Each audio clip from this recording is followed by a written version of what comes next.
Kalva Kadosh Ben Chbad, nous sommes à la veille du mois de Hadar, avec cette année une particularité, c'est qu'il y aura 2 mois d'Hadar, comme vous le savez, dans toutes les années embolismiques.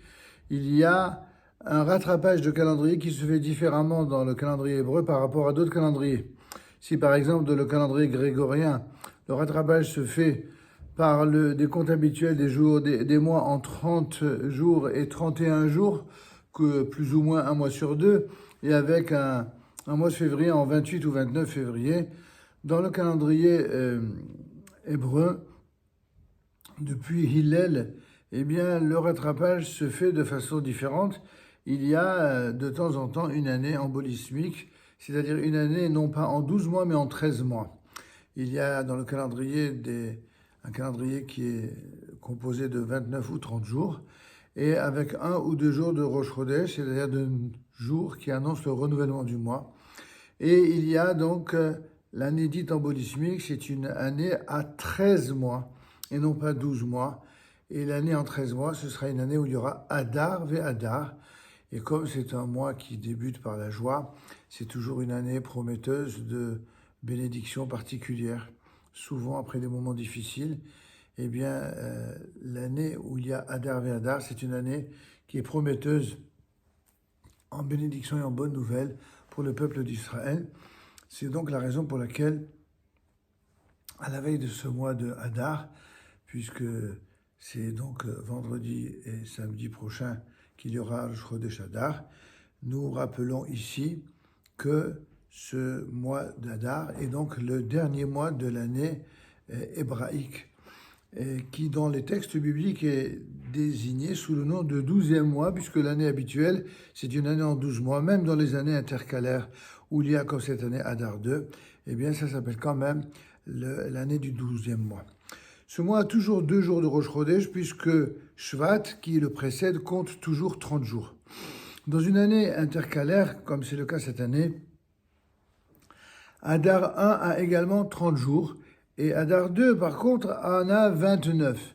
Le signe du zodiaque est celui des poissons. C'est, d'après la tradition, un signe de bénédiction, un mazal shel beracha, une bénédiction en raison de ce que c'est le 5e jour dans le décompte des jours de la création où furent créés les poissons. Donc tout ce qui concerne la profusion, la fertilité, eh bien, et la profusion, c'est associé aux poissons, le 5e jour de la création. Et donc, le mois d'Hadar est également associé aux poissons comme signe du zodiaque.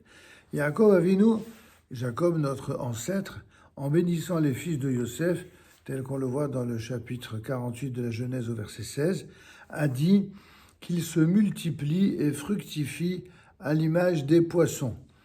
Là-bas, Rashi explique de manière précise à quoi cela fait-il allusion.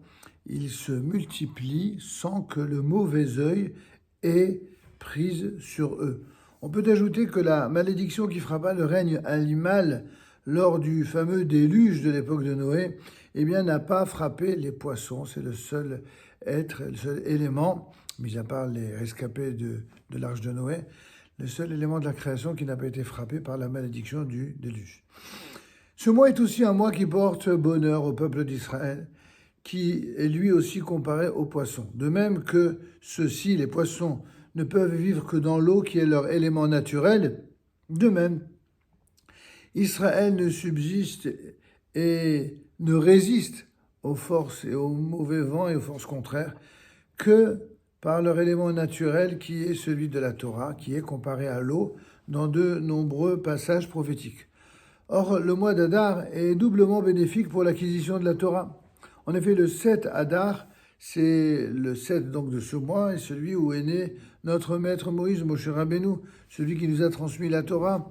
Et c'est dans ce mois d'Hadar, à l'époque de Mordechai et d'Esther, qu'Israël a accepté de plein gré ce qu'ils avaient déjà reçu au mont Sinaï, comme le dit le texte dans la Megillah d'Esther, Ki yemu mashekiblu, Ki yemu mashekiblu, Ki yemu vekiblu. Donc ils ont mis en application ce qu'ils avaient déjà accepté.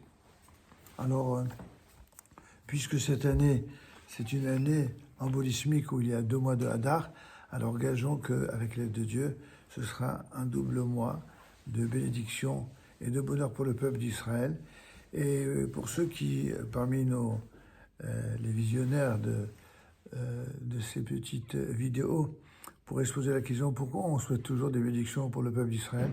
La raison est simple, c'est que lorsqu'on souhaite le bien et la bénédiction pour le peuple d'Israël, c'est le seul peuple qui a pour souci permanent, quotidien, jour et nuit, d'un bout à l'autre de son existence, qui a le souci de la totalité des autres peuples. Voyez-vous, quand les autres nations se réunissent, c'est souvent pour passer en jugement Israël et pour lui faire des faux procès d'intention et des procès qui sont en quelque sorte arrangés d'avance. Celui qui s'adonne au procès a déjà décidé quelle en serait l'issue. À l'inverse, quand Israël a la bénédiction, quand Israël a la joie, eh bien, il fait tout pour en faire profiter les autres. C'est pourquoi, c'est vrai, on commence d'abord et toujours par bénir pour le bien de seulement l'humanité, en vérité, de commencer par Israël. C'est parce que Israël est béni et que Israël est protégé qu'ainsi l'humanité tout entière peut être protégée de la même façon, et c'est ce que nous souhaitons. Nous souhaitons du bonheur pour le peuple d'Israël et pour l'humanité entière. Amen.